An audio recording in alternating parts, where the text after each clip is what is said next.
February chali bachai asigi February gi date 9 da akigi Manipur gi former chief minister resign tawkraba matung numit marini shuba February gi date 13 da Manipur da president rule chalai daga ngasi fawala even almost 5 months suzalavani August di hoi 6 months phaga dorabni president rule Manipur da chalai ra ibase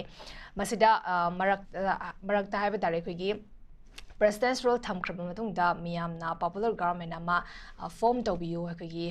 leidiba lamdam se khoi mapi mapa pandaba magumna leiri habagi kholausing lauraga laiba but BJP ki side gi habitare khogi lengak parami ba khogi BJP party ki side gi so khoi popular government ama sem na bi damakta yamna kana honari habigi pot adumak hairaga lakpa habitare khogi yamna kuijibada June gi da 28 so former chief minister na khogi Anouba popular government ama sem na bagi khogi kongtang sing paikhat pa hore yamna thuna sema agani habigi pot se thamki basu lerabani even BJP ki party president of our thamkrabani but hauzik forward thamdaba habitare masida khogi miyam singsina akigi standard na akigi Manipur sida president's rule se dama makhatana chathar aga thammaga leininga bra natraga na akigi popular government ama semba hausa fawa ngamdriba se karigino BJP party gi manungda akoi MLA leiriba sing akoi unity ore habigi pot se dama haraga karigi damakta popular government ama semba ngamdriba habigi pot se question se husuma hangaga lakpa habi tare masigi matang ni ngasi khanan jagadori basi khanan ena bada saru yabina bai khogi studio da election duna laibire ba expert panelist mem da saktak chige ahan bada ikai khumna ba uchage WAYEL KATI ge editor oibire ba oza HEMANTAKUMAR NINGOMBA oza North window ge studio da taram nokchari Anisuba panelist social activist oza ASHANG gacharni oza ASHANG basu North window ge studio da taram nokchari ahum suba panelist akoigi advocate oza puyam TOMCHA atin matam ge manung dai khogi studio da join tobirakani ayahan base oza Hemant dagi lakcharge oza adum topic tasum leire khogi Anouba Leingak ki Manglan Praja sing na Manglan abadi mangaga leiri Anouba Leingak se karam kan semaka doino habase but Keidoungeino habase koina predict to wangam da have tari situation abada lei bai tar oza kamai thaminige akoigi Manipur da president's rule thambasi ngasi ga tharaga tha mariga numit kunga tare ni sure almost koi tha manga sujale na harasu yai ko zai host na haibi do ayam sumen kali another tha maktang ngai re adu karmatam da loi hairdi august ki tang tarago humdo sida handaki tha taruk haitare pr thamiba ahan round hayara jani da ahan round ki pr si tha am tang ngasal e na khoi lobi yai adudi ani suba PR ama haitare tha taruk ki ma ayaba lawdia de parliament gi masi constitution da yawraba pot amani na masi constitution gi article 356 ki clause 3 da yaw leirabani parliament gi ayaba lawgani parliament se kaino akhoi gi lower house amasung upper house animakta haibadi lok sabha amasung rajya sabha gi mifam animagna ayaba pigadabani haiba pot ama dai sini dai se aduna tha taruk se loira matungda another tha taruk ama extend tauge hai taragadi sisu sap mane parliament ki ayaba logani parliament ki kamai tawre uji adum mayam ning phungang nei then adagidi pau se mayam ama da su adum hamna khre khogi july gi tang kunma thoi dagi na august ki tang taraga ni thoi phawba sibo phama ba yai na hai ko hai si phama ba yai hai bi wani ado masigi si mo union cabinet na warep ama laura kanda lakada ba pot amani ko sadna hoje phogi di tentative or ba matam amani na khoina adum haira seba ko ado hoje khogi election amasu bihar gi election ju taraga deiri mayang khambirang wani bihar gi election si november gi tang kungani thoi sta matam loire bani na ma kitang ngang khana thokpa ji notification thokpa ji hona bini na adna parliament sin sum thengdaragadi hoi election gi matam chi lauthokpana halakpani na problem yam legadaba aduna maram oiraga moige su parliament ki session ji hek loibaga sigi nongni sida ay adum election lauthorkani haina thajaba lei siama lere then atopa amana akoi Manipur gi su khanda ya da pot ama lakpa Manipur gi sina kamai tawba akoi election ama haitare madu 2027 gi March da pangthokani na par leini hoji sahi amaga tha manga tha taruk kumba tare kumba phangi aduga den ngasai kenuma another tha taruk ama kenu loksang gi taragadi PR ama thamjalak taragadi sahi ama muktani khoina gamen paiba phangdoise chile ada hoji ngasai horsa so hai khoida haidesi present rule si emily mayam ama BJP की MLA government sembagi masingji leina karigino government ama semdise na hai ko ado aina masida haining ba makak lei koi MLA singna government ama sembagi number leiraga su hojiki film sidi government ama sembang ambagi othokpa leite mo yamna tonba matam thoi ko karigino har ka hojik si koi president's rule lei natra lei karigi president's rule thamino hasi Amit Shah na ngale ama haiba adagi den atopa madana haiba parliament na ama haiba aduna tuan ba magi wani thamaiba nungi isel dudi Manipur da laiba law and order sina machina BJP gi Leingak se double engine je masigi si jet bange haina kallaga ai torpani haibadi bhaida haini high court gi order amana adu gi adar amana rally du da topodagi ne da topodagi bhaida haine bako aduni silaiti adun hojik de ade mu kari mu harame maraga mana mu ngasagi kanugi hanagi chief minister oiramba khoi nongthomam biren retired mana resign to khram matungda Anouba leader ama claim torokre aduna ni gai ne to haigen ba mapa da de pakchim sum boining ba khoi swai da yeng badadi hobodu le oidaba ne sedum khangi ko silai aduna silai kan sida project president rules thamini Manipur thamisi ahan bada government ama semge haida gadi president's rule si lokthok patai lokthok pata akhoi MLA singna lokthok pangamde yai ko MLA singna lokthok pangamde center na lokthok kani ado MLA ni lokthok kai ta de kamai tawba akhoi government semande na moina kamai akhoi court salaga court singna gado supreme court singna gado mangai ko adugi gattu di hojik leiroi muida leite ri kaino kada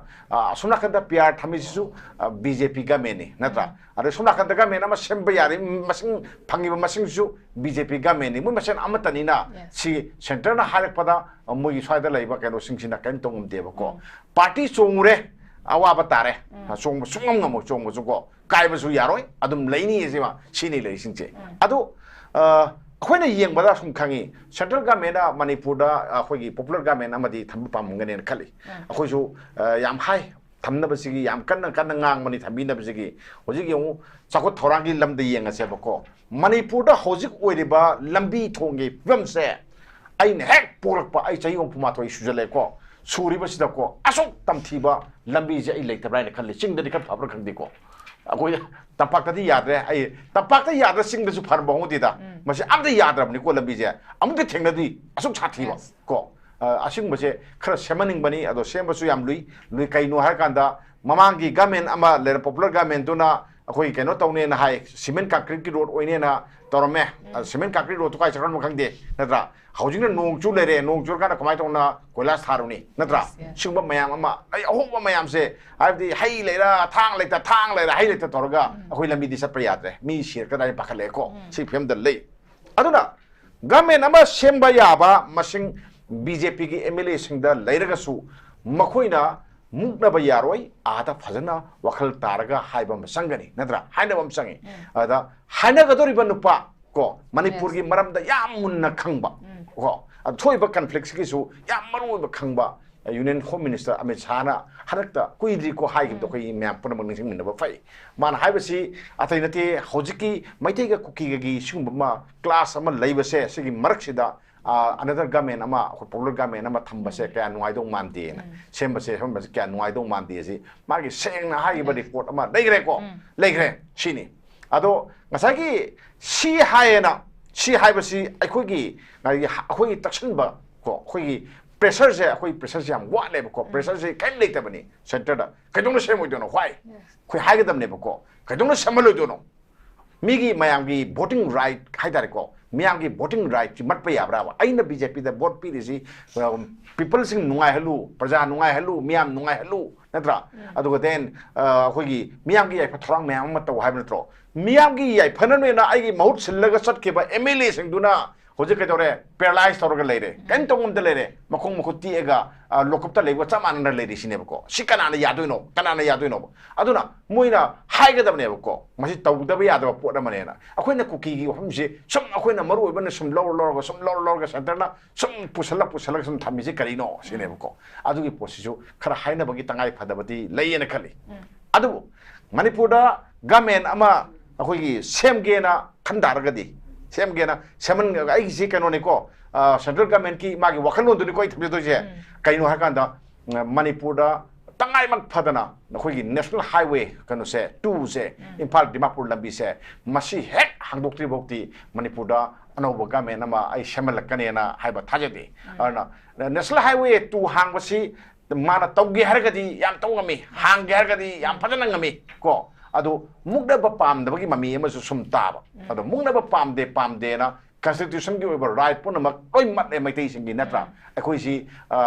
kano da yokpa ngayok sa phud yokpa nga ga saman na thame natra thami aduga adum masida sum thamaga kam kuina thamdoin haiba pot ama laktra aduna masi porsi nungai taba ma lei aduna sigi lambi se moina mathanda yana jarakani haina torga moina toan ba kano mayam dagi masa mayam dagi di moisu khote khonai khoi khangi khonara ngane khangi adu khonara su akoina panba athu matamda phangba haiba tu di oide ba ko aduna ni aduna 100% ki rule se another tha taruk ama 100 parliament sida ai soidana sangdor kanena lawi na har baraw se santam jaki okay khoi ye hojiki leriba situation sida habetare koi president's rule se lautho ka popular government ama yamna tho matam da semakani happy gi thaja base wat pagi wafam duni ai mathang se oza sangkasar da lakchigi oza na so hojik mak thambi khre khoi gi Manipur gi leriba khoi representatives sing khoi leaders sing sina khoi gi center da khoi gi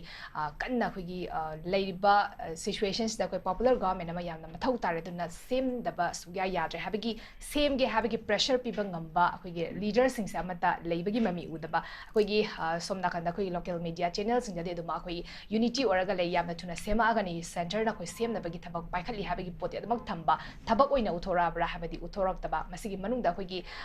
unit home minister da thamki bo wafam sing sugi matang su aza hemantana su thambi gre adoi taragadi ladiba crisis se ha na resolve tona ba khona bra su hona da ba popular government ama hona bra su hona da ba another 6 month ki process ru da mu lak taragadi khoi gi Manipur se karamba situation da lakani habe question se ni hojik lay bis aza kamai thamini ichan hujiki Manipur gi leiriba phifam aduga hujik government semgadra semoidra aduga kadongai Anouba government lakadra haibase akhoi gi se haibada yamna lure aduga nainabada su adu mangai haiba ya daba potse lakre haibase khoina pitribi da hingbaze aduga India da khoi kainoma oina leibai se magi system amakhak lei system du da loina chanari bani aduga rules and regulation haibale ek haibale ko punamaga si leibane na madugi area du da madugi jurisdiction du da khoina potu neina ba kanda loina thokani baribu khoi constitution of India lei advocate lawyers ina madugi area da neina raga punamak to wayel laga natraga case to tauraga madumaina solution to thiraga chatpa lakpa khakta neba sumaina political crisis ki su constitution of India na piba aduga saigi state ki rules and regulation ko aduga democracy le bakta mayam gi chuna bada loina layeba 10 sexual 11 12 Manipur legislative assembly adu da loina yauriba potne da aduga constitution da su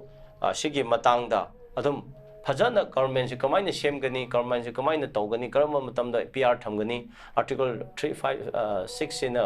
karino 5 sina karino ko haiba mayam article 3 na karino aribu 19 na karino haiba kumba mayam se tongan ba article 42 da karino haiba potse masidi akoina sida yamna matugi hairaga nainaraga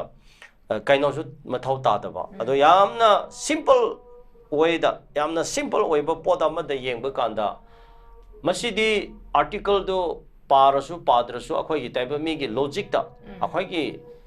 karino da practically reality da khangla pa hai tare Manipur da lairi ba ponamak khabar pa ba hai ba mayam radio ta ba hai ba mayam chahi kaya de gi government se leirakra bane hanta khaktana government se ahan banate PR thambasu hanta kan ahang banate mamang da PR mayam thangkhre ko aduga sikimba political party split tawraga nauna government semba mayam su laikre oja rishanga oja nipamcha matamda oja nipamcha na speaker oirami oja rishang na sem oirami adu kem tawraga split tawraga mana kem tawraga speaker na overtake tawraga dum Manipur state people akariaba MSPT haina ama form tawraga state party haina congress party haina ko semlaga Adam chief minister oiki ebo. Ojara tha binon oiki tha ahum phade Tahumda Duma Muka, Atopona Wakiko. So mine Oja Rishangi Matamdasu, Dorendro Namu, Webamana, Weba, Mina, Mayam Taunayako, the same party the name. Ado amuk man the deputy chief minister Weba finance Tauna Dana. See, a quite a angang wearing a decade to go, Chakalakpada, Ngasai Constitution Papa part of Duna Toana Tamseba. Adobo. Chanariba, Siki, reality da, totally but practically Topada, Mayam no Ueva. Aduna, Karamba Matam the resign Togani, Karigitama government Kaipa, Karigitamak PR Lakpa, Karigitamakta, government Anouba Shemgadaba, Karigitamakta Adutoba Habase, Tokana, Maharashtra, Goa, the Atotopa, the Mayam, like Rabopotne, Hajariba. Aduna Masidi. Hoji Manipur ki sidi kadongai mangal phauga da bano kadongai lenga semga da bano haibase aina haibe ya de haibase masi system gi wangma da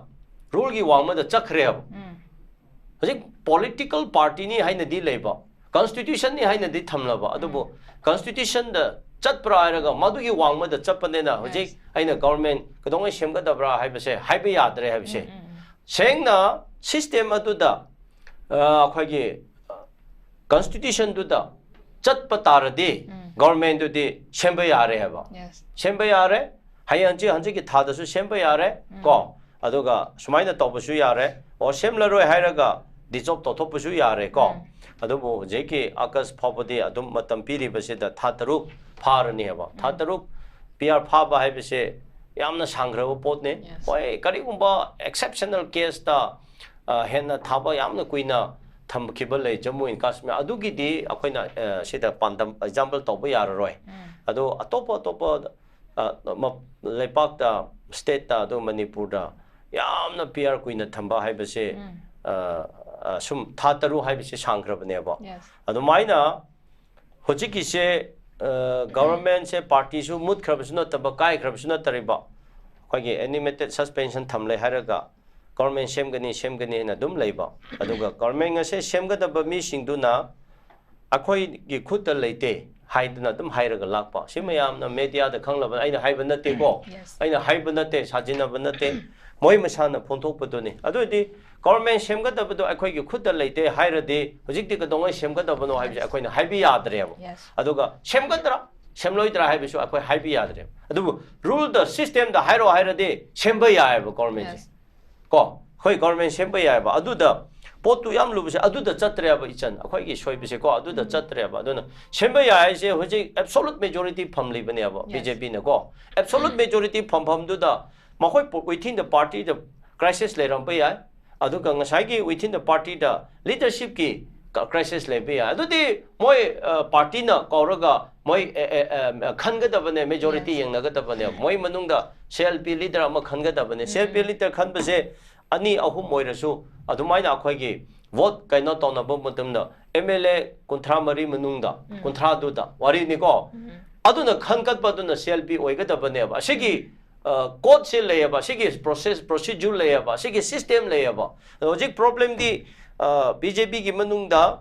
37 MLA 37 Sida CLP leader Makanga Banevo. Aduda candidate Ani Tokera, Hum Tokera, problem not there, but Moi Tauroba. Shiki Poche Kanglak Teaba. I say Kanglak Deki government is Shembangam there. She Kangradi, Madu Kangraba, CLP leader Duna, I government Shemlani Hine claim Tawea, Jixiko, governor. Or Adumina countries who came to Naraka Mayamna, a quite chief minister Ma. Weba Pame Haina, MLA Kuna petition Tazan Laga, claim governor the Topaya Heba. Or later Wagadabaduna, I got the support line later. I government Shemlani Haina, High Kanda, I other day, liberal later bright the governor, emergency ama, house ama Kauraga, other the floor the test of Shumuya. Go. But the party Amakana Hoji NPP lady, BJP lady, Akwagi, Congress lady, Akwagi, Janata, Yulso, Totopo, NPF lady, but both never. I don't know. She did floor the test of him toy of Makiti.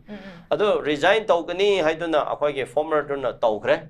Resign head the look on the non Alakanda, Maduki, party kill, Adumina leader of Makanga Baneva, Adu Kanki Devo. I don't know, Hoji Kanki Dribnina, Hoji. Former Kaino Wari at the Hojimoi Manunda, Kanana, Center leader, do CLP leader, Oigadra Habese later. Hoji, Congress the day, a top of portion the day, same way there is a Karimba Moin large Hibiki, loina layaba angal ibobi na selfie gi leader ni deputy phobu da leba sidi loina chana bane ba rule gi ko kai no ma niyom ma da adu BJP gi resign tawkhre former CM do adu erdi nongala kanda leader to khanga da bane haijari ba asini akhoi gi system da chatrap ne na ai khoi na hojik government ga dong sem ga da bano haibase ai gi damak da haiga da bayam lure ai smine first round da thamge okay hazike leriba kogi BJP manungi akhoi leader gi crisis ase akhoi na mamang da sudum thingnar ga su labani akhoi chief minister hana chief minister ramba akhoi Sri Nongtomba biren se makoi mak yaning da bagi matang da akhoi mark sinbiu habigi pot da akhoi standard da taksan bagi pot akhoi na thingna ki basulare bani print media sin da akhoi na thingna ki basulare bani but leader gi crisis ki matang da akhoi kui jobada akhoi state president na phone do ki bada akhoi political akhoi party manung da akhoi crisis kayong basta amata class talk basta amata lay te habigi pot amaka su te na unity oraga lay habigi pot amaka su thami but hojik lay basta kogi leader crisis oi taraga di kogi descendant MLA oiro or hani former chief minister support bu oiro kogi party amata dagi oi bangak tani na kogi party gi level da habi tara kogi president su lay bani maduna kogi party level da madu gi crisis to solve to base adumak lay da thopani but lay di bo se hojik leader se kanan oigidor bana habase so chamam na bam khani popular government sembagi prajana ngai di kan sida khoigi same way habagi confusion ama khaksu laidi but same aga na karam mana leader oi ba habagi posting hosik laidi base oza kamai thamini oza tomcha khoigi leader crisis laidi but masida khoi popular government ki asa se asigi matang da ai ke oibo opinion di khoi moi leadership crisis lai na haire ko leadership crisis se kamta nate biren pam de haibasine aina uba matamda biren pam de haraga to bami ma puthok ngamte adu khwai digi maru inwa aina uba matamda moi de laitri se karino moi de vision na ma yaudre mai lebak se kari to udri no haibase moi mayam se da khigi legislator mayam se da ko maru ina khigi ruling gi legislator haiba tare ko maside da karino kamain to buno haibase laitre handaki government parliament se ahambada BJP ma yaure adagi ko hoi kano na koigi independent bu independent ojagre ko adagi JDU gi kangbu yaure adagi NPP gi kangbu yaure JDU gi kangbu se mokoi gi masa gi vision kari no Manipur moi vision kari lege apse ngasi bok to moi mai sengmo mande adagi mo NPP gi am langam badagi kamain to ke haiba matamda handak si ko biren lokthokpe matang da saigi moiga amoi support tongni tawroi biren yaurga de khoi government to ni biren yaurga de khoi support tongni ka yam langam badi ke do ke karai de no clip on ko puthoraga purno sangmana parliament ngang ba notice india sida 6 schedule matham ngam pusal kadam ne hais da kuki kangbu gi tongan ba administration ma pi gadam ne haibe gi kenom ko puthore ba sai mukhoi mana pi gi special pore ba madida gi de NPP kangbu jajite min legre Nam samna have the NPP si magi khwaidi gi hogdo amba makok tuna kuki gi ko separatist movement haiba tare ko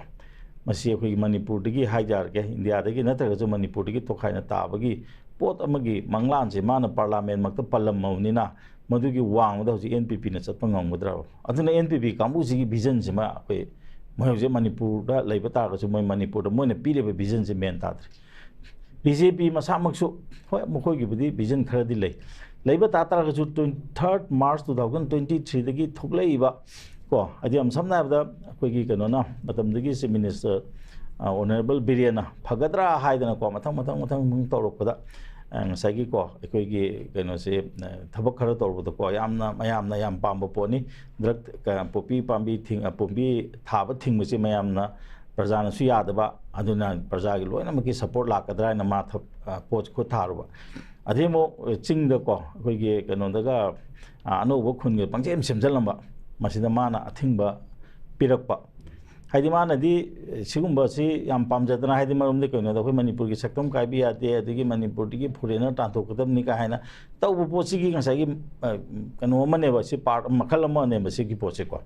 ade mo akoi gi ngasai reserve forest sing sida ngasai gi mana gi encroach to chalo ma de thingo sida ona taina na masida ko ekta lanjao ma tholok ko matam sida gi di hoje BJP gi MLA mayam se moina pam je kari no se akoi am chingnabam lai ꯑꯗꯨꯝ ꯑꯍꯥꯟꯕ ꯍꯧꯕ ꯃꯇꯝꯗ ꯃꯣꯏ ꯌꯥꯝ ꯂꯥꯡꯉꯝꯃꯦ ꯑꯗꯩ ꯄꯣꯄꯤꯒꯤ ꯄꯥꯡꯊꯥꯛ ꯉꯥꯡꯕꯗ ꯉꯁꯥꯏꯒꯤ ꯀꯃꯥꯏꯅ ꯇꯧꯒꯦ ꯆꯨꯔꯆꯥꯟꯄꯨꯔ ꯁꯥꯏꯗꯇꯒꯤ ꯀꯥꯡꯕꯨꯅꯀꯣ ꯑꯩꯈꯣꯏ ꯃꯅꯤꯄꯨꯔꯗ ꯄꯣꯄꯤ ꯀꯣ ꯉꯁꯥꯏꯒꯤ ꯑꯩꯈꯣꯏꯒꯤ ꯗ꯭ꯔꯒ ꯀꯥꯔꯇꯦꯜꯁꯤꯡꯁꯦ ꯑꯩꯈꯣꯏ ꯂꯣꯏ ꯃꯁꯛ ꯈꯪꯉꯤ ꯉꯁꯥꯏꯒꯤꯀꯣ ꯑꯗꯨꯅ ꯉꯁꯥꯏꯒꯤ ꯑꯩꯈꯣꯏ ꯃꯁꯛ ꯃꯃꯤꯡ ꯇꯥꯛꯄ ꯉꯝꯃꯤ ꯀ ꯍꯥꯏꯕꯗꯒꯤꯗꯤ ꯉꯁꯥꯏꯒꯤ ꯁꯤꯗ ꯃꯈꯣꯛ ꯄꯣꯡꯅ ꯂꯥꯎꯔꯝꯃꯕ MLA ꯃꯌꯥꯝꯁꯦ ꯆꯨꯞ ꯂꯨꯞꯈꯤꯕꯀꯣ ꯑꯗꯨꯅ ꯁꯤꯒꯤ ꯄꯣꯠꯁꯤꯗꯒꯤꯗꯤ ꯉꯁꯥꯏꯒꯤ ꯑꯩꯈꯣꯏꯅ ꯎꯕ ꯃꯇꯝꯗ ꯀꯔꯤꯅോ ꯇꯧꯔꯤꯁꯦ ꯑꯗꯨꯅꯗꯤ ꯍꯧꯖꯤꯛ ꯂꯩꯔꯤꯁꯤꯀꯣ ꯍꯧꯖꯤꯛ ꯃꯅꯤꯄꯨꯔꯗ ꯂꯩꯔꯤꯕ ꯀꯩꯅꯣꯁꯦ ꯋꯥꯊꯣꯛꯁꯤꯃꯗꯤ ꯌꯥꯝ ꯆꯥꯎꯅ ꯂꯩꯔꯦ ꯀꯔꯤꯒꯨꯝꯕ ꯊꯥꯔꯃꯦꯒꯤ ꯏꯔꯥꯡꯁꯤ ꯊꯣꯛꯑꯝꯗ꯭ꯔꯒꯗꯤ ꯃꯅꯨꯡꯗ ꯂꯩ ꯇꯥꯔꯒꯁꯨ ꯃꯅꯨꯡꯗ ꯇꯤꯟ ꯆꯥꯕ ꯃꯅꯨꯡꯗ ꯁꯨꯝ ꯆꯥꯔꯒꯁꯨ ꯃꯄꯥꯟꯗ ꯀꯨꯌꯣꯝ ꯑꯃꯅ ꯀꯨꯞꯀꯗꯕꯅꯤꯅ ꯃꯗꯨꯃꯗꯤ ꯑꯩꯈꯣꯏꯅ ꯀꯩꯅꯣꯁꯦ ꯀꯩꯝꯇ ꯈꯪꯕ ꯉꯝꯃꯣꯏꯕꯀꯣ ꯑꯗꯨꯕꯨ ꯍꯧꯖꯤꯛꯇꯤ ꯈꯪꯗꯣꯛꯈ꯭ꯔꯦ ꯃꯣꯏꯁꯨ ꯃꯄꯥꯟ ꯊꯣꯛꯂꯦ ꯃꯄꯥꯟꯁꯤ ꯊꯣꯛꯂꯛꯑꯕꯅꯤ나 ꯍꯧꯖꯤꯛ ꯒꯣꯔꯃꯦꯟ ꯄꯥꯅꯕ ꯇꯧꯔꯛꯄ ꯃꯇꯝꯁꯤꯗ ꯉꯁꯥꯏꯒꯤꯀꯣ ꯑꯩꯈꯣꯏꯒꯤ ꯂꯩꯔꯤꯕ MLA ꯃꯌꯥꯝꯁꯤꯒꯤ ꯚꯤꯖꯟꯁꯦ ꯀꯔꯤꯅꯣ ꯑꯩꯈꯣꯏꯁꯨ ꯃꯣꯏ ꯁꯦꯝꯍꯜꯂꯁꯦꯕ ꯃꯣꯏꯅ ꯂꯧꯈꯠꯂꯛꯀꯗꯕ ꯊꯕꯛꯁꯦ ꯀꯩꯅꯣ ꯌꯥꯝ ꯁꯝꯅ ꯍꯥꯏꯔꯕꯗꯀꯣ ꯑꯗꯒꯤ ꯀꯔꯝꯕ ꯃꯤꯅ ꯂꯤꯗꯔ ꯑꯣꯏꯒꯗꯒꯦ ꯍꯥꯏꯕꯁꯦ ꯉꯔꯥꯡ ꯅꯍꯥꯟꯁꯤꯀꯣ ꯃꯣꯏ ꯁꯦꯝꯃꯅꯤ ꯈꯣꯠꯂꯅꯤ ꯑꯗꯨ ꯑꯣꯏꯇꯥꯔꯒꯗꯤ ꯑꯩꯈꯣꯏ ꯑꯣꯅꯔꯦꯕꯜ ꯕꯤꯔꯦꯟꯅ ꯑꯃꯨꯛ ꯍꯟꯅ ꯆꯤꯐ ꯃꯤꯅꯤꯁꯇꯔ ꯑꯣꯏꯔꯛꯄ ꯌꯥꯏ ꯀ ꯍꯥꯏꯕꯗꯤ ꯌꯥꯝ ꯂꯥꯎꯔꯝꯃꯤꯀꯣ ꯃꯥ ꯑꯣꯏꯕ ꯌꯥꯅꯤ ꯌꯥꯔꯣꯏ ꯀꯥꯏꯁꯦ ꯌꯥꯝ ꯇꯧꯔꯝꯃꯤꯕ ꯕꯤꯔꯦꯟꯕꯨ ꯑꯣꯏꯗ꯭ꯔꯒꯗꯤ ꯃꯅꯤꯄꯨꯔꯁꯤ ꯀꯥꯏꯕꯁꯨ ꯌꯥꯔꯦ ꯍꯥꯏꯕꯒꯤ ꯋꯥꯈꯜ ꯑꯃ ꯂꯥꯛꯑꯕ꯭ꯔꯥ ꯀꯩꯅꯣꯝ ꯇꯧꯔꯦꯕꯀꯣ ꯍꯥꯏꯗꯤ ꯌꯥꯝ ꯁꯝꯅ ꯍꯥꯏꯔꯕꯗ ꯅꯪꯅ ꯇꯧꯔꯨꯗꯅ ꯈꯣꯏ ꯃꯍꯨꯝ ꯊꯨꯒꯥꯏꯔꯨꯕꯅꯤ ꯑꯩꯈꯣꯏ ꯐꯔꯁꯨ ꯐꯠꯇ꯭ꯔꯁꯨ ꯐꯖꯅ ꯂꯩꯃꯤꯟꯅꯔꯝꯃꯅꯤ ꯑꯗꯨꯅ ꯑꯩꯈꯣꯏ ꯁꯤꯒꯦꯔꯥ ꯆꯪꯒꯦꯔꯥ ꯂꯩꯔꯝꯕꯗꯣ ꯅꯪꯅ ꯑꯍꯦꯄꯥ ꯁꯥꯗꯨꯅ ꯊꯨꯒꯥꯏꯔꯨꯕꯗꯒꯤ ꯍꯧꯖꯤꯛ ꯈꯣꯏ ꯃꯍꯨꯝ ꯀꯥꯏꯔꯦ ꯑꯗꯨꯅꯗꯤ ꯍꯧꯖꯤꯛ ꯑꯩꯈꯣꯏ ꯂꯩꯕꯥꯛꯁꯦ ꯃꯦꯟ ꯇꯥꯍꯟꯕ ꯑꯃꯗꯤ ꯆꯪꯉꯦ ꯂꯩꯕꯥꯛ ꯀꯥꯏꯕ꯭ꯔꯥ ꯀꯥꯏꯗꯕ꯭ꯔꯥ ꯑꯃꯗꯤ ꯆꯪꯉꯦ ꯑꯗꯨꯅꯗꯤ ꯁꯤꯒꯨꯝꯕ ꯇꯧꯕ ꯃꯤꯁꯤꯃꯗꯤ ꯅꯪꯗꯗꯤ ꯂꯩꯍꯜꯂꯔꯣꯏ ꯀꯥꯏꯕ ꯋꯥꯈꯜ ꯑꯃꯈꯛ ꯂꯥꯛꯑꯕ꯭ꯔꯥ ꯍꯥꯏꯕꯒꯤ ꯄꯣꯠ ꯑꯃ ꯂꯩꯔꯦꯕ ꯑꯗꯣ ꯉꯁꯥꯏ ꯑꯩ ꯑꯣꯖꯥ ꯍꯦꯃꯟꯇꯅ ꯍꯥꯏꯈꯤꯕꯁꯤꯡꯗꯣ ꯑꯩ ꯁꯞꯄꯣꯔꯠ ꯇꯧꯖꯩ ꯃꯔꯝꯗꯤ ꯀꯩꯅꯣꯗ ꯑꯗꯨꯗꯤ ꯍꯦꯟꯅ ꯆꯨꯝꯕ ꯂꯩꯇ꯭ꯔꯦ ꯑꯗꯨꯅ ꯍꯧꯖꯤꯛꯀꯤ ꯂꯩꯔꯤꯕ ꯇꯥꯟꯖꯥꯁꯤꯗ ꯉꯁꯥꯏꯒꯤꯀꯣ ꯑꯩꯈꯣꯏ ꯑꯅꯧꯕ ꯂꯩꯉꯥꯛꯀꯤ ꯃꯪꯂꯥꯟ ꯀꯥꯏꯅ ꯇꯧꯕꯁꯦ ꯉꯁꯥꯏ ꯑꯩ ꯍꯥꯏꯁꯦ ꯀꯔꯤ ꯚꯤꯖꯟꯅꯣ ꯑꯗꯒꯤ ꯁꯣꯝ ꯅꯥꯀꯟꯗ ꯑꯣꯄꯣꯖꯤꯁꯟꯒꯤ ꯌꯥꯝꯅ ꯂꯩꯔꯝꯕꯁꯤꯡꯁꯤꯁꯨꯀꯣ ꯌꯥꯝꯅ ꯑꯩꯈꯣꯏꯁꯨ ꯌꯥꯝꯅ प्रजासिंची याम थाजनको MP इलेक्शन दा ngसाइकी को एस कांग्रेस कनसिदा BJP दसिबु इंधरगदी मोइजु खरा खंजरसुनो काइन तौदन अमद पीरु पोसिजन को इसलक मतम दे अकोइदि गवर्नमेंट पाइबिसु नतना अकोइ केमदु उपाय लेते हगलेब अदु तारदे हजिक तौदुसि कैनो सेंटर ददि BJP पाइगी नो जे अदि मो सेंटर गा अकोइदि याम सोनबे स्टेट दिना अकोइदि सेंटर दा लोइनमक अनमना डिपेंड तवे अदुना ngसाइगी अकोइगी इबुबिगी लास्ट टाइम दा कनासिको फेरे हाइरक मतमदा ngसाइगी को अकोइगी मोइसु केम तौदन खोतन गवर्नमेंट कागे तौ मतमदा ngसाइगी सेंट्रल गवर्नमेंट ना ngसाइगी एंटी डिफिक्शन लो म लापदगी काइहोगदबनी अदु कोनदगी पोसिदि याम वाना पानगेबा अदमाय तौदना हजिकसु अनोबा इलेक्शन अमा लाप मतमदा कनादा भोट पीगदगे हाबसे अखोई प्रजा की लाइबक सिंचे असे मेन मान तारोदर मन केनो अखोन थागथि ने अखोई गवर्नमेंट पाइदु पांदु पाइ लेथे हाता सेंटर द लेते गवर्नमेंट दो अदुना नेबा मणिपुर द मतम लेबक खिबदा सेंट्रल गवर्नमेंट माना माना न चलीसे कांग्रेस ना पाले कांग्रेस और रेक्ट चोंजनबा को अदिगे मो अमना पाले अमन और रेक्ट चोंजनबगी चनबी अमा अखोई मणिपुर द लेचे केगिनो दा अखोई पॉलिटिशियन सिंचे मतोंना लेना मसागी फिरेप अमा तौरगा अखोई लेबाकि पांगदबनी हाबिगी गट्स टू लेब अमता यावदेबको अदुना यावदबनीना हुजिकसि लैरिबसि हुजि तसेंगना मसिगी मरकसिदा हुजिसे को मोइना पंगाय हाइबानी हुजि मोइना तौरिसे सेंटर ने अखोइगी ने प्रॉब्लम से लोय सॉल्व तौबिरमो अदुइ मतुंगदा अखोइ लाके हाबिगी वखल अमगा लैरब जाला आइदे अदुमाइना खलेबा मरमदि केनोदा हुजिकि लैरिबा प्रॉब्लम सिबु अनोबा सेमगे हारिबा मिसिंगसिगी विजन दा ngसाइ हाइदो JDU ga pundarimni NPP ga pundarimni and ngसाइ मुखोइगी मनिंग मनुंगी ओइबा NPP gi ngसाइ core मोइगी कनो हाइता मोइगी फंडामेंटल हाइबा तारे को मोइ कॉन्स्टिट्यूशन दा कुकी सपोर्ट तौरे कुकी सेपरेटिस्ट सपोर्ट तौरे अदे तादि मोइगा हुजि कमाय पुलकदोरि कुकी सिंग मपानदगी संग कुकी सिंगे कदबो तारे दिगा तोपा मना ngसाइ 1999 दा ngasi ngana जम थागनरे को हुलबो ngौ हाकिमना आउटर काबो ngमिनि मा मसामंग ना हाइने कुकी रिफ्यूजी सिंगना आई भोट काहन बने कुकी रिफ्यूजी बु कमाय तौन वोटर चलहलमिनो 1999 दा कनाय गवर्नमेंट ले अदुइ मतुंग दा कना लेगरे नत्रा हाइदि मणिपुर दा लेरेमिबसे मणिपुर हेबस पोसे मणिपुर ओइरमद्रे मसि मयाम की को नुंगाइबम लीला सानबम ओइरमेब अखोइ स्टेट सिबु स्टेट अमा ओइरिब्रा मपानदगी चंग पमीना कुसी रासि तव वोटर डेक्टा हपचनबा ST हेक्टा चिंगनबा मोइना अखोइ मथक्ति क नेटलनबा सिगुम्बा लेबा कमा सेममिबा पोसे अदुना तसेंगना हाइतागदी हौजिक मणिपुर की मराइबकसिको याम मम्मी अदुनदी हौजिक अखोइ ओजा हेमंतन हाइबिबदौना हौजिकिसि गवर्नमेंट सेमबगी वादि नाकंद थंगरगा अखोइ डेवलपमेंट हौजिक अखोइ याम लाइबक थिबमना इसिंग चाव हंजन लाए कोविड सुमुक लाखरे अमम दा तागदी बीजे की जु माय बक्थिबम ने कोविड लाखरे मतुंग देदे अमुक कनो सिन नै चले अदुगा लंबेन सेमसी अखोइगे नितिन गडकरी की मतमदगी कमाय तो हे मतमदा अखोइ हाईवे द चपद खंगे मोइना मरोइना लंबेन सेम मतमदा कल्बर्ट से हापे बाइदि इसिंग चिथोक हाइदि लंबेन हाबजे इसिंग मांगन बदिना इसिंग जे ना लंबी मथक लाक्तन पोट से होनेब अदना मधु काम फजगेदा होजे इम्फाल टू चांदेल से नानग्रे फोरेन माले अदगी खोंगसांग टू चुर कनो से तमेंगलों असिगी लंबी की खुफजजिदे खुफजमनी को हंदक चलुब मतमदा कोइ खंगेबको अदना अदुमाय तौने याम फजन सेमी अदुमाय तौदना हौजिकी अतै अतै सिंगसिजु मरोइना अखोइगी कनो से अखोइगी कनो सेगा अखोइना गदि जिरी लंबी दगम साउरिसे जिरी लंबी के एलाइनमेंट लौबुसे ऑल कसार रो तौब मतमदा ब्रिटिश के मतमदा मोइना हाइबदा नुंसाना येइबा माइकेदा लंबेन से साइ हाइ हंदकती नुंसा फंगदबा जगह मयाम अमा लंबेन अनोबा यादपदे अदुनेबा नुंसा फंगद्रगदि लंबेन दो मसाइग याम समनाबदा इंजीनियरिंग को बेसिक तो थुगाइरकपनेबा अखोइना अथोप लेबाक की मथक्ता कमाइना अखोइ लंबेन कमाइ सादोइनो एलाइनमेंट कमाइ लौबिरिनो अदि हौजे ओ लंबेन सेमे हारेको ब्रिटिश की मतमदा कनो सिको अखोइ तिदिम रोड सेम मतमदा अखोइ मोइगे लाइरिकते दुम फोटो यावे तौथोगा मखादा लंबी की फाउंडेशन है नम लेबा हौजिक अनो अनो सेमिबा लंबेन की फाउंडेशन लेब्रा लेते लेंगांग खर साइसलिन अदि मतक नुंगत नमनी अदि कदौरे अरुंबा गाड़ीना लाको मतम देदी को कनो से अखोइ अतोतबा याम दौन को पेरे पेरे पेलेबा अदना दे अखोइना लंबेन फते का हरजे सेमिबा लंबेन सिग सिगी मतक चल्लिबा गाड़ी सिंग सिगी लो से चानरिब्रा अखोइगिदा को कनो से चका 13 मंगा पांबा 10 पांबा थोजिले सि थोकु याब्राबा मणिपुर की रोड सिदबो सि चतपा याब्राबा अद नागालैंड लोम द चतपा मतमदा अखोइ थोंगते का दौरे अरुंबा सिदि हेन चंगबा यारोय हाइदुनेबा मतम खरा अखोइगी वे ब्रिज थमो अदु थमु कैम तौरमे हजिदि कैम हाइद्रे अदनि गाड़ी की मपुदि कनानो लाइरबा अमता नते गाड़ी की मपु को होंजले पुसलेबा गाड़ी सिदबु लंबेन से क्याम कुइना चटकदोरिनोबा सेमिबा ngasi ko chatliba traffic tu ki matungina lambien si semgudoribni lambi semba matamda thikadara mayam manaraga ko phut ama thana semgudodala inchi manga gi koila sarame chatliba kanona gari na phut ama do chatpa matamda kai gi daba gari do ji inchi manga da tawta di kan upun ta bane ba aduna di complain tawriba mi sing ji gyan ta di gari no lebak ta tawriba lebak si da thoiba kaino haibse ko akhang ba heibana pek thangre ko अदुना अखोई सिको मणिपुर है बसे मणिपुर ने हुजिको अदुना से मणिपुर ओइद्रे करम system दा कराय दे येंगा करी फरिगे नत्रा doctor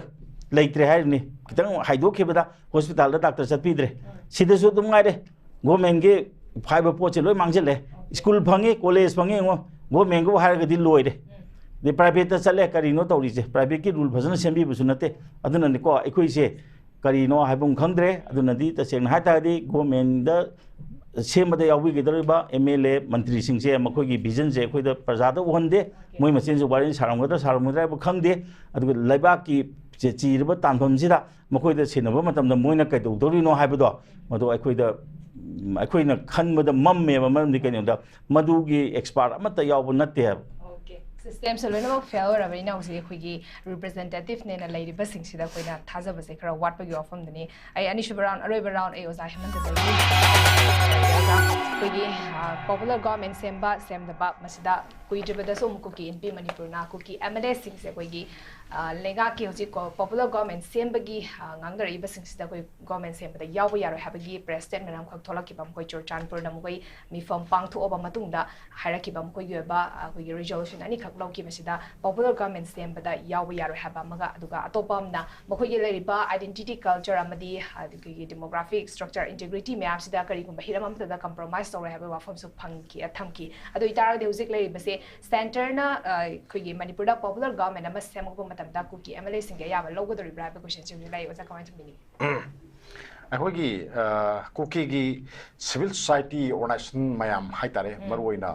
अखोई कुकी एनपी हाइसिको कुकी एनपी सिगी मखादा अते छात्र के लुब यावरे नुपी सिंगी यावरे अते ऑर्गेनाइजेशन मैम अमा यावरे यावरगा फमिनर कांदा लोबो वारे नीना हाइ मोइसिको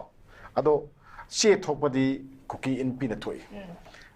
एमएलए सिंगदो अदु मोई अदुगी मथक्ता अदुदा हाइतारेको डिटेक्ट अदि केनो हावगंदा छि तौगदबनी छि तौरोइदबनी सेमबा यावगदबनी यावरोइदबनी ना याम कन तोय मसे लोना यादि मसे लोना सुया यादि इंडिया की लो ने याद अदना लो ने याद अभी थबक से कनाना तौरिगे से अखोई मशीमा नहीं दबम संगी को लो ने याद अबा थबक से कनाना यंगजिलेगे कनाना तौरिगे एफआईआर लौब्रा लौदब्रा शिने बको शिने एमएलए सिंदुदी कई ngang amaro hujik matam da ko to min na dam lai gadam ni moidi moyam na khambi rungai moidi gi hena ton ba se moisu leiti se hujik khangamani natra moisi kamai vote karak pano habadi gi haure natra moi vote karak pa ji kaino mi makhong kol kar moi mi makhong kol bani makhong kol bada misam miyang gi makhong kol radi phada ba adu din na taba noi payo miyang gi makhong kol karak pani na moi na le pa wali tu ma ya da shini ko tawri singje aduna moi na masagi logi ba warep to Laipak segi logi wang badani MLA sing da kihan banana koina logi ko shema maduda MLA sing na karim ta hai bang ngamjata ba se mase puari da nui naming do irele horani na ai sima ai thamning ko ado karigino moina ahogi gamen ama sembada yauba ngamoi hai se ka yauba yaroi hai se kai no hai ai ne sum kalini ko karino moi ju kosi me ko koli dai ado gamen ama sembada sangi si kanano Masai party jam baru incang, natra. MLA si party that belongs to the draw. Party ki wa yaw dana mo shemya ponte bako. MLA kana shemya ponte ba. Hadi MLA to kanano BJP, natra. BJP ki MLA sing do. Aduna party ko loina punna samin rakada game nama shemak bem to wine MLA kan to wa ponte bako. Leader kan bada mo mam kan bada so party ning dos to ya to bam lei bako. Sini lei sing. Adu di party ka MLA sing gi marak ta leina kada ba mari. Moina pangthok kada ba thabak to Asom nakandagi another haidar ko mari sungai lene da bakangbu amana yaroi haragadi maduda BJP ki president kari gi wangang da bano khang nganganingi ko masida then adagidi lady ba MLA atai so mot khaga pihalaga masi karane na khale chile anyway aro smana male adugadi moina game nama sem nu na sembada noi si popular game nama lingbada ya khoi game gi part ama oinu haibra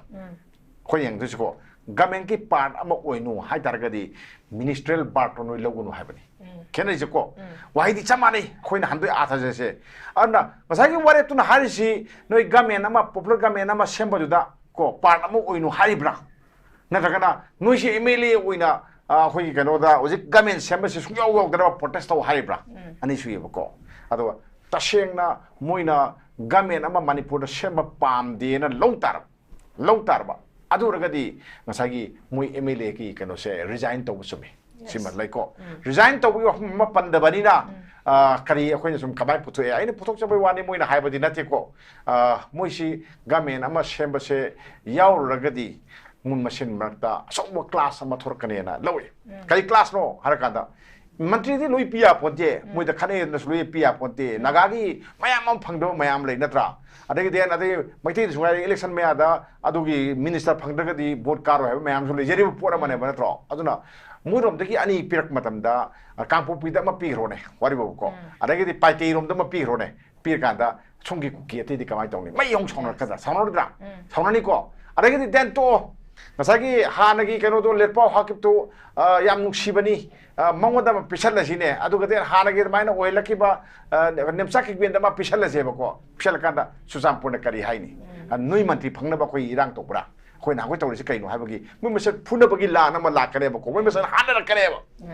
chumiko hanara kada ba phuna kada ba yaina kada ba mayam do ing ta ba mal le do mayam do adugi khallaga MLA oina hana ke tam simdi le thosi era haibo oir masu yai sinai khajari jeko aduni natragadi mantri boy oiraba sigi pox kanu se oiraba oibada mo yaugdraba mayam dugi lan so bom leini then miam gi merto so mo gi merto so irang ama leine bako mi masana mi kalukina akoina disum kuki MLA haibo ane bako MLA tara lei adu lei haibo ane ko kuki MLA tara sigi mapu loi lei ko mapu jamak tan teba kuki hai phuruk dugi amak na teba ko kano da kenep na adugi kano dugi MLA dugi mapu ni natra ZRA gi na adugi mapu do mai mapu ni silei ba ko MLA dugi mapu ni en lei ba ko smai to MLA mam sigi mapu loi lei ba ko an mapu gi lana ma so mo thor kane na ma so thor pu ai khoi mai thinga moi aduna emile se adum ojersnu hana kidi naga da ohelasnu oina naga gi hana ani phang ba omu phang ba do manga taru phang ba gi film da buksu lakpa yai ko hana ke batang sida ai faina khali aduga kuki gidi gamen se yaung da badi nati yaung ngi yaung ba do yauraga moi masan tan la kan moi masan phuna kan moi masan hana kan na ahu je dum hana rishidi moi dum hana ba ne ba hana ba se moi kai no ni moi culture ni ko Brahmana so dum hanai shirju dum hanai natra si moi culture ne dum khange khoi na moi noi pa yap jante pa nyap jante na fain le aduna si le kanda akhoi na moi na yaw da ba moi se thok da po se akhoi na yam na kana dum na lo ba yadi ko yadi wadi emulation du moi na kai yaw roi ha tar ga di ngasagi manipur gi kano si da akhoi moi gi part ama oi roi ha tar ga di design tor da ni si niom ni hongna bi ni se tokum mathok mani citizen amagi adu tok da bani na moi si mawa kya lo ba ya da ba mawa sap pa ya da pot amane na khoi di lo re simde adagi di ngasagi sum nainagi badu da akhoi gi manipur da anyway India ki kanoma concept am kaklay concept si kaino har kanda double engine haris ni ko samari BJP na pan matam dana state sing BJP ki loi ohen na khone khone ba ko kari no khone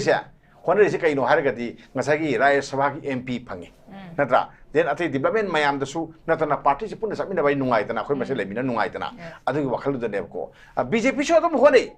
ngam da bai wani Congress so dum khone ko adu ngam da bai wani moina khona bana ama ko mayam adu ga pun bana ama akhoi sai pun bana ama ne akhoi wakhalon ti atai na te ba mayam akhoi rom da lei sti yamo ko Manipur da lei ba se khoi center da kari government pai gi na mayam na hangna is maram di akhoi se thanda tharok pada hingbanga moi da bung lawe akhoi ji hingbanga moi da ba ko akhoi ji chara hen si ga da bodong na lawe micham ju lawi politician ju lawi akhoi gi sang ba puari ha ga yengo maitai se natagana Manipur da lei mayam sing se akhoi se kanam taki mikha pon dana akhoi ji hingam blebak amani natra sabilon su khoi samjabani natra lengak lon su khoi no samjabani natra lesem lon de tori mayam sing se akhoi da khona rakpane ba ngasi de ka dawre akhoi India da pullo badagi akhoi je India ga sai central government ta pai de government tu ga akhoi samira da di sara hen ba si bagi thak ta ma khale ba ko mashi kwai da gi laibak thi bani na ida haida bangam de aduna akhoi je ni bagi habit se adam le ni bagi habit se yo lambi ki matang ma panam se ba ko lambi sem ni hai cement concrete hai adagi ring road hai natra akhoi state ki paisa na te center ki paisa su na te natra loan kai da ki sagi Asian Development Bank natra adagi Japan ki adugi loan lo doi ne ko loan to the shop loan obi adagi di den adagi asang ma matam ki loan obi ya ma tobe loan ni no ma sing da ba yaro da pot amane natra loan loan da na khoi khwang koi ra bani chendoi sina sahi amagi budget se mashi yokal abane yam sathi ki kam sathi na lai ra ge si yong ko koi je natra lai ra ba lai bak ama oire ado ujaki semi ba lambi sem doi ni mayam nungai na ba sem doi ni hostel sage phange hostel sabe su loan natra adagi den community mayam gi yum sabe or su loan natra ado mashi su tangai di phadi koi khangi yai tangai phada ba lei adu gi su ado kwai marudi akhoi sana sabu irom dom lepsa bangam nana bagi damakta akhoi na mingoda mipal tangi ba ni riba mayam jingje masi kokna ba akhoi semilon akhoi economy se kamai tong na sang katage se akhoi leadership na khandre leadership na khangdre ba ko khanga su chap chap thabak tu tawdre ba thabak se tawgen tawgadi chap chana tawge hargadi gamen ama tawta gadi madung mam thoe ba ko masi puarina sakhini natra Singapore sakhini natra oiri singdi natra akhoi ngasi hanari sonari mam Singapore na hawai thokramni ada muidu upai terna leibak tu minai oina yoli ni ne leipak se Singapore hai ba leipak se muina salai ba ngamak terna ngak pa ngamroi adagi den muina salai ba ngamroi na yumthang na ba leibak ru yoli ni Malaysia ri yo thoi ni ko akhoi nui de leirage me akhoi nui ga pullaga leimina si akhoi thamda le di hingaroi na leibak ru tinjarge na tilluri ne ba adu kana kaina thangda asmasi moi tillo di yara roi na kitang mami mu ur padagi moi ji tonga thoraga afaba lu sing ba ma thorp padagi kadore moi ngasi akhoi lepa ihine Singapore lepa ihine ba akhoi ju afaba lu sing ba ma thau tai afaba lu sing ba gi makhada akhoi Delhi dagi ni ba ni da ba ko magi pm thokwa dum pirkani natra ado akhoi ne henjanna akhoi mi gi choron therapy de sam sang me taragadi ai bu kana usipide no ai kana usipide no aduna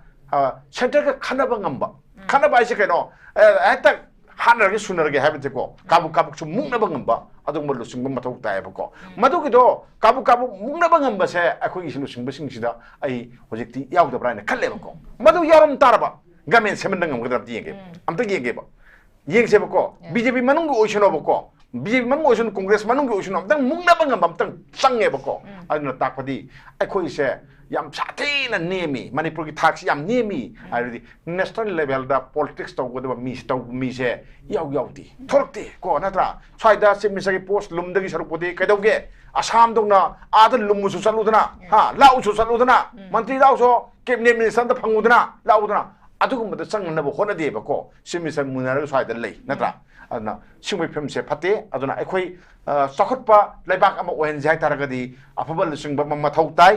then अदगदी कुकी सिंगना स्वाइदा nghalga amangang aduga den central government na moisi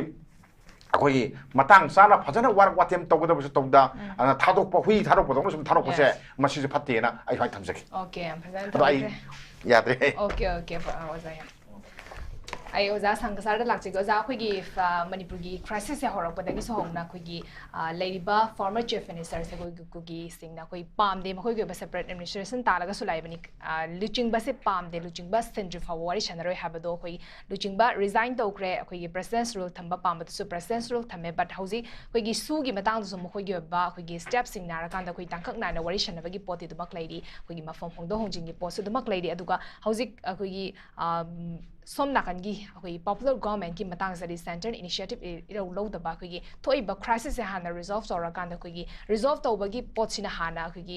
first priority oigani habi wa fam so phone do ki pisole bani adubu thoi ba crisis gi khoi gi main reason khoi gi maru ba maram sidi karino ha ba da khoi gi hausi for the contradictory statement sin da phone do so bani adu itara ga di khoi gi oza na so habiram ba khoi gi afaba luching ba khoi gi center ga mukna bangam ga da ba ha ba pose manipur gi ladiba representative sing sida yaw gi mami ama ta da ba taraga di koi president rule se dumang asai ozana so habi ki ba dum makha satana makha tana chatharaga leibagi potse oiga do ribra kamai thamini oza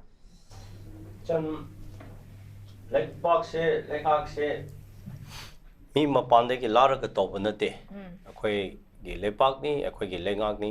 akhoi gi mi ni akhoi gi lon ngang bane ko aduna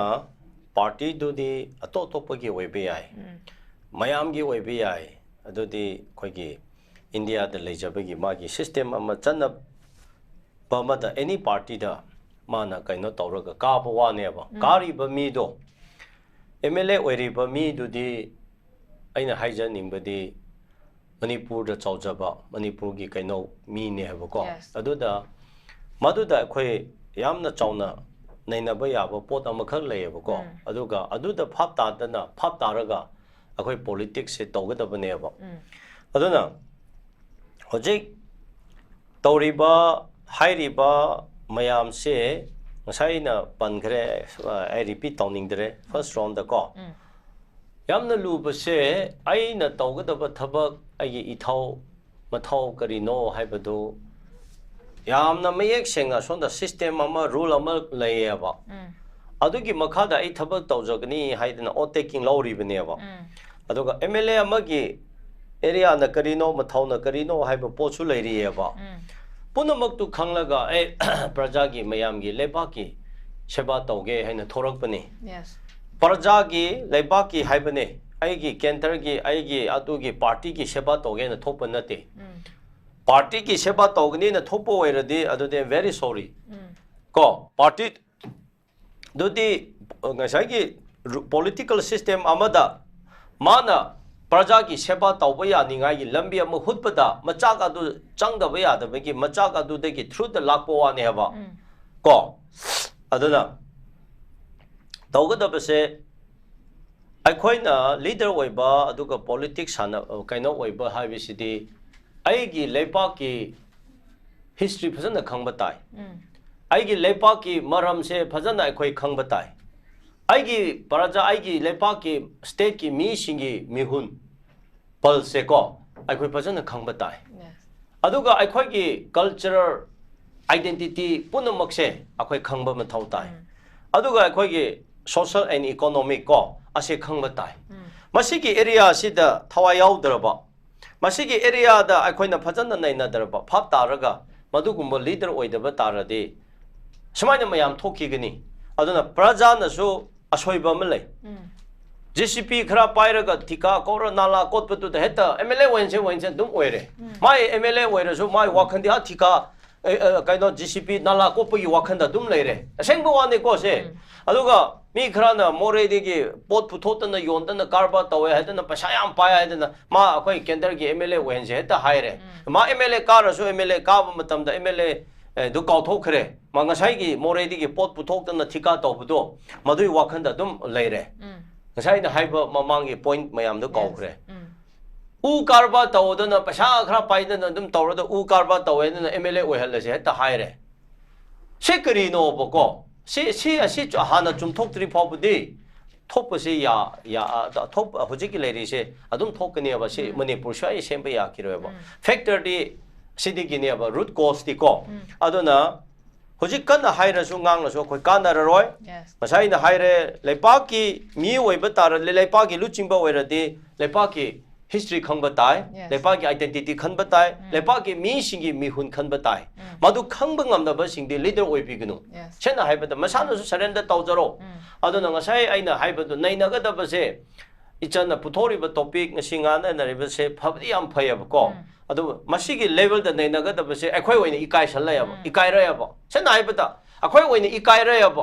magi migi system ama leijaba potu de aina thukai bisu yade aduga aina haina hairaga su ya aina tawninge tawbu yade ba adu ngasai na haijabadu aduna hojik handaksi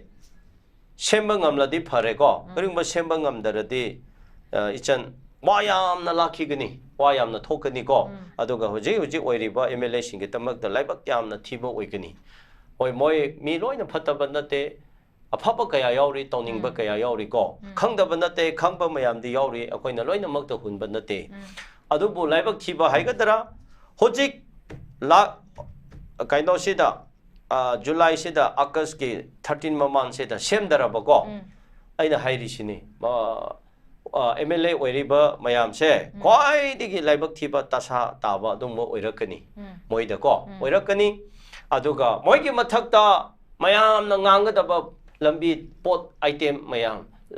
thong yamna laikhreba moi mathakta highway aba mafam yamna laikhreba ko adudagi lanse hek hobada akhoina kari hai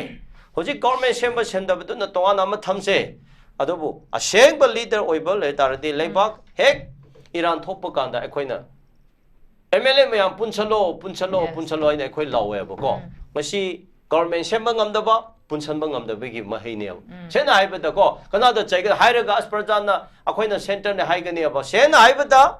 MLA kariba mayam se punna chatpa ngamdaba lebagi issue leina lebagi issue kange haidana politics sana khiba politicize tawna khiba lebagi issue lan asek konba kanda mi siba matam sida displaced the IDP the mayam kaptana ima sing event ji leiba kanda masi hana lebagi issue se kok se lebak se hana kanse haibagi wakhalom da tawdabida sum politicize tawnaraga politics tawnaraga leiba mayam yauriyeba party gi ada gi haina ko ai opposition oibine na wangang da biyade chaida biyade haibasu yauriyeba kharana mantri mando phangdabdegi kharana ai adu phangdabi nuaidabdegi toan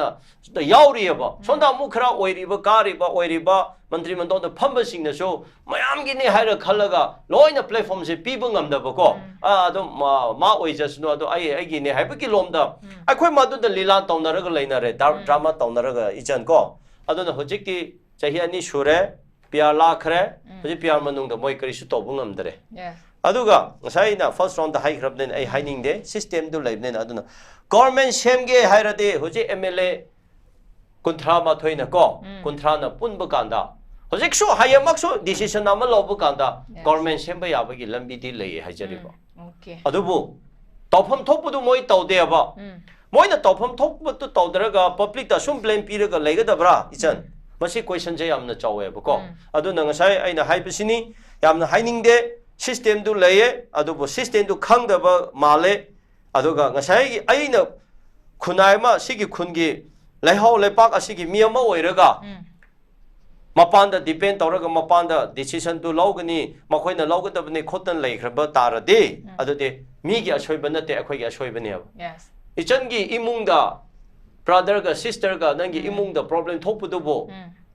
nangi machi manau leiri ba phajana tana minga loisan ge haidadana aiga khangna da yamna labna leiba amada aingon da lar oja aigoi imung problem thokre masina na loisan biyo haibi yabra haibne da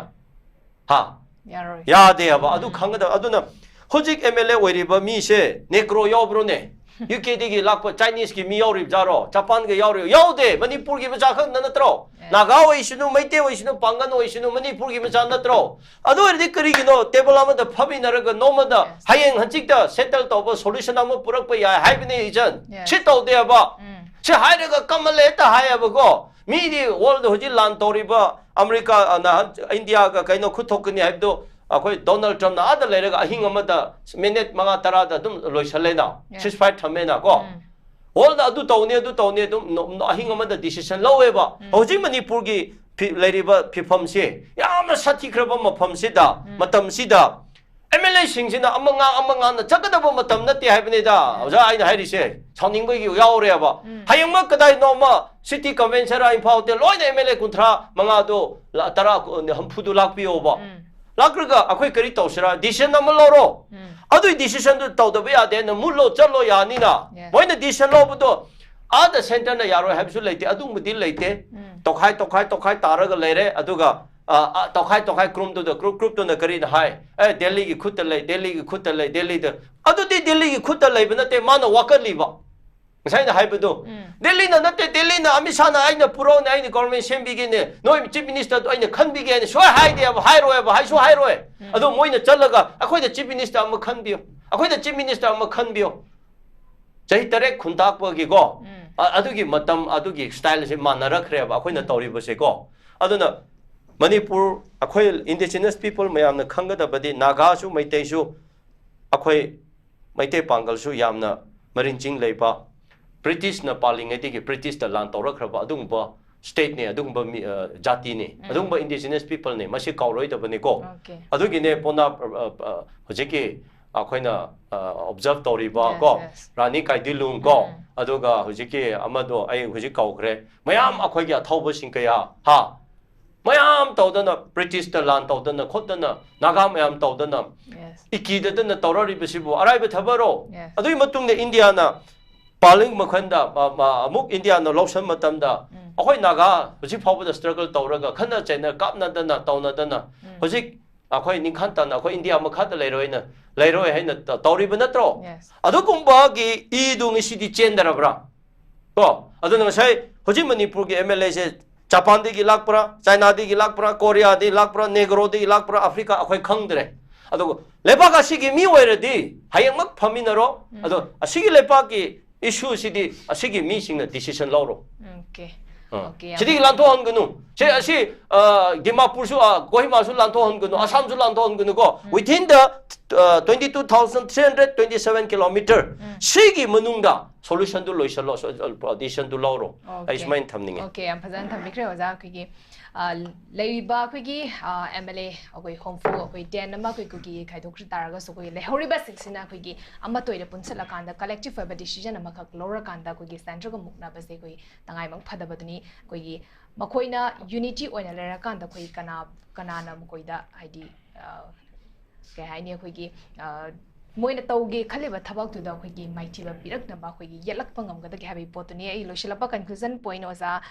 kaino da lak oza tomcha da lak chage oza if khoi gi praja singna right sinara kan da khoi gi right sinara kan da mokhoi je thagat ki bani representative mo oina dui tari praja singi yaifana ba khoi gi makhoina tau ba habi se tangai ba fada bani auzi crisis se khoi gi almost jai ani hele ahum su ga dare bani but How's it for the crisis resolved over the President's rule Jalaga lady, President's rule so Augusta 6 months Sugadore Bani Makatara Pakari step Lakadagi having portions work lady, Masi Manunda, popular government Amakasu Sembangam the ba if Karigumba same agana, Makuna Kari first priority the Kari Taropa was our conclusion point of my meeting.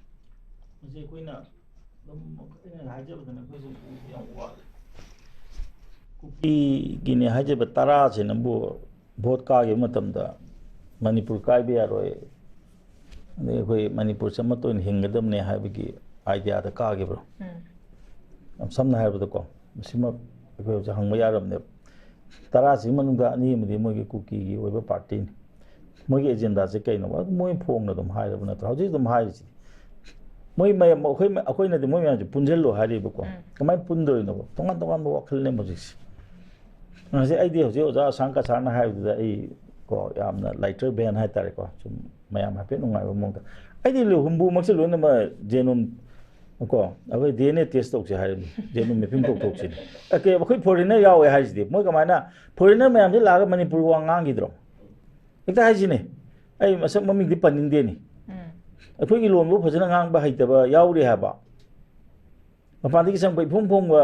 ikhang khang namba yauri haba heke tok thuk se kamai to pun ba gi pot kamai la ka de no asi yong na di sigi forum sida mayam gi mamang sida akhoi nei na ning de sima number 1 atoba na lambin gi matang da ko yeng se bu suchampu mai ke si suchampu gi sing manu ji lambin khwai nungai dam dam ne hoji khwai nungai ba lambin mo ole hai de ko cái Mizoram cái border bộ Mizoram chất bắt sinh ra thùng mà sabi đấy Manipur có men sát đấy Mizoram có men adu nanti cái đâu đấy mỗi lần hàng cái Mizoram là lăng mi se khadrak toxin na ba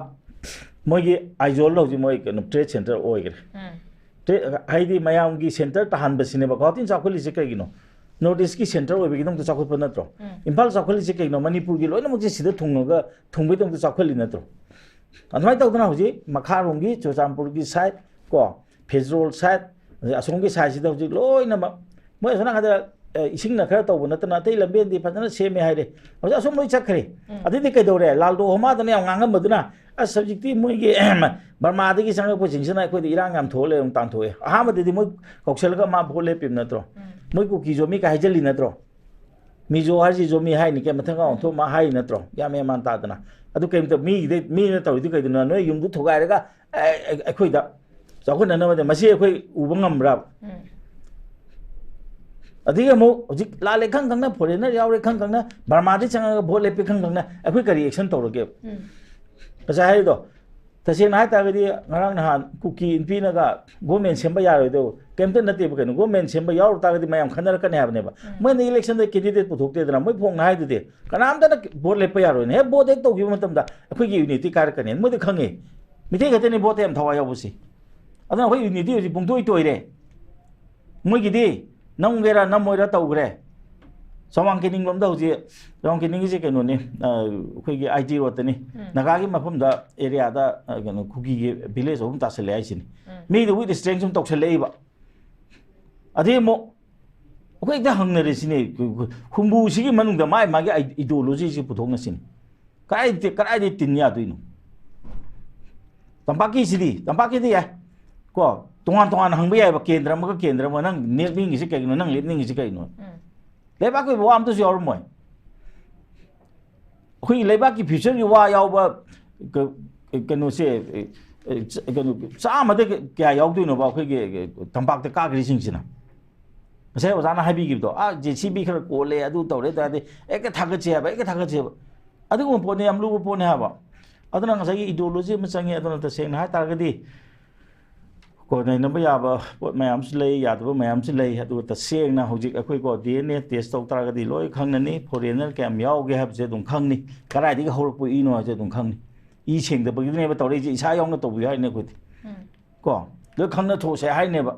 มันนี่แกกินว่าสิยามรู้ว่าปวดมันเนี่ยบ่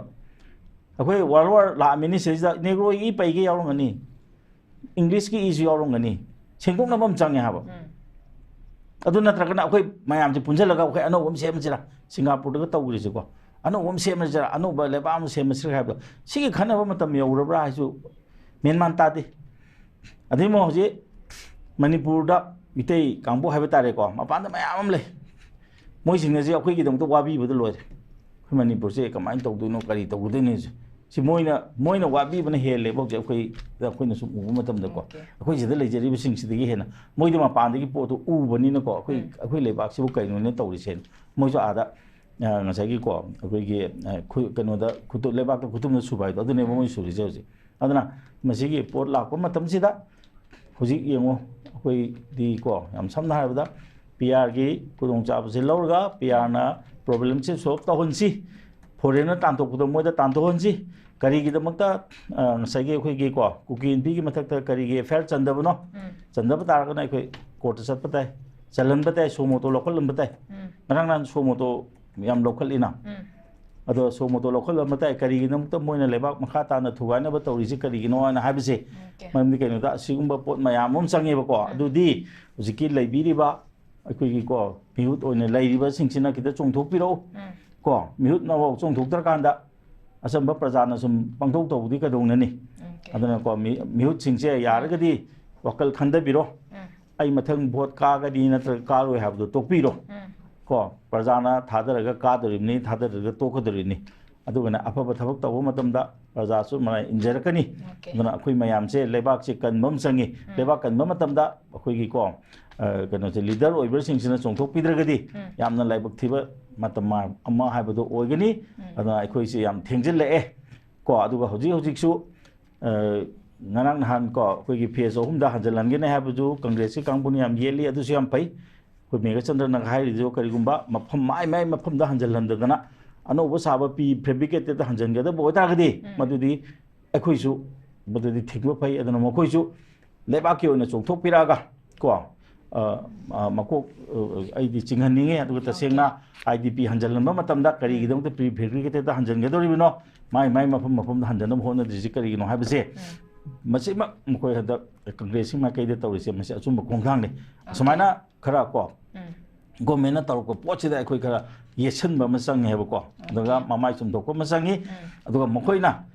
ꯍꯟꯗꯛꯀꯤ ꯄꯥꯔꯂꯥꯃꯦꯟꯇꯁꯨ ꯀꯔꯤꯒꯤꯗꯃꯛꯇ ꯉꯁꯤꯐꯥꯎꯗ ꯂꯝ ꯍꯦꯟꯈꯤꯕ ꯀꯨꯀꯤꯁꯤꯡꯁꯦ ꯀꯌꯥꯝ ꯋꯥꯔꯛꯑꯒꯦ ꯍꯥꯏꯕꯁꯦ ꯃꯁꯤ ꯃꯣꯏꯅꯁꯨ ꯈꯤꯇꯪ ꯀꯣ ꯀꯣꯏꯁꯟꯁꯦ ꯈꯤꯇꯪ ꯍꯪꯕꯤꯕ ꯑꯃ ꯑꯩꯗꯤ ꯐꯩꯌꯦꯅ ꯈꯜꯂꯤ ꯃꯔꯝꯗꯤ ꯀꯩꯅꯣꯗ ꯄꯥꯔꯂꯥꯃꯦꯟ ꯍꯥꯏꯕꯁꯦ ꯑꯩꯈꯣꯏ ꯃꯌꯥꯝꯒꯤ ꯀꯣ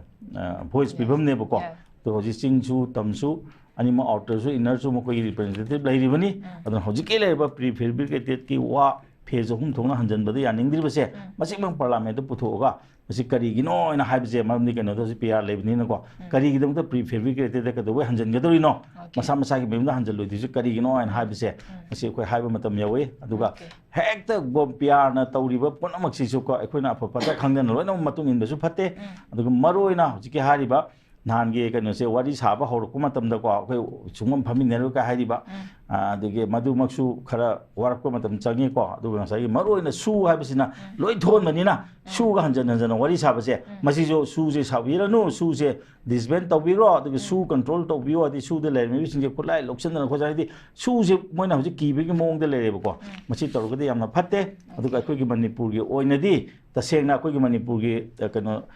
ꯃꯅꯤꯄꯨꯔ ꯐꯥꯎꯔꯒ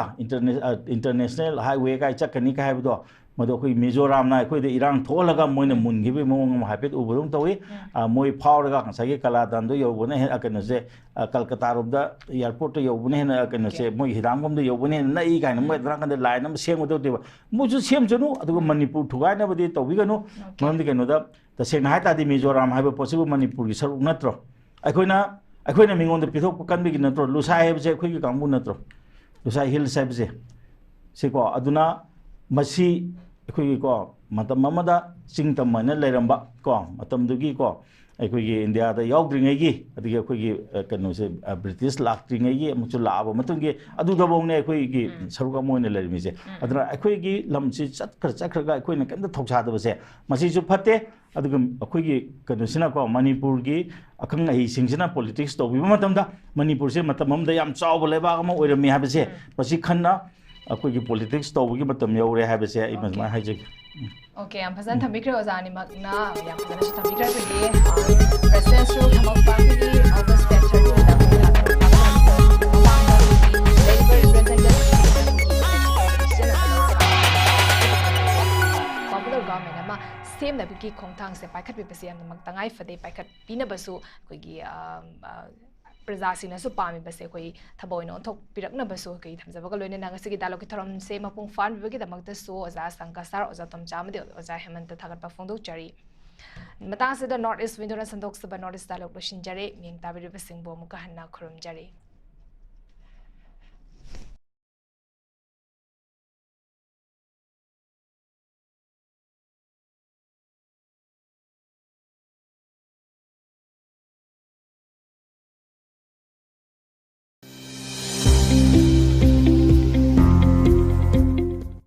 Welcome to Uttaranchal University.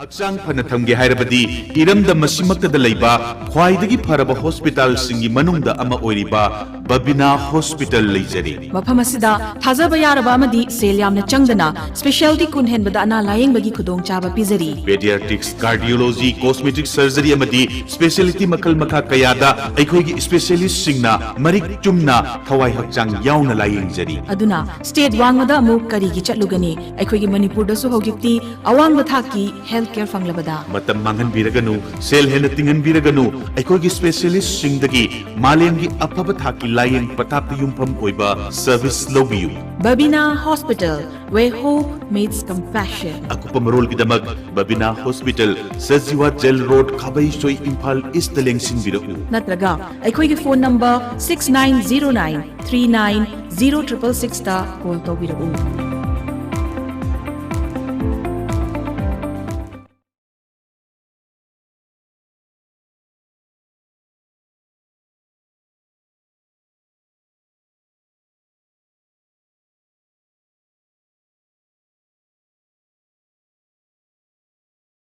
Hakchang phana thamge hairabadi iramda masimakta leiba khwaidagi pharaba hospital singi manungda ama oiriba Babina Hospital leijari mafam asida thajaba yaraba amadi sel yamna changdana specialty kun henbada ana layeng khudong chaba pizari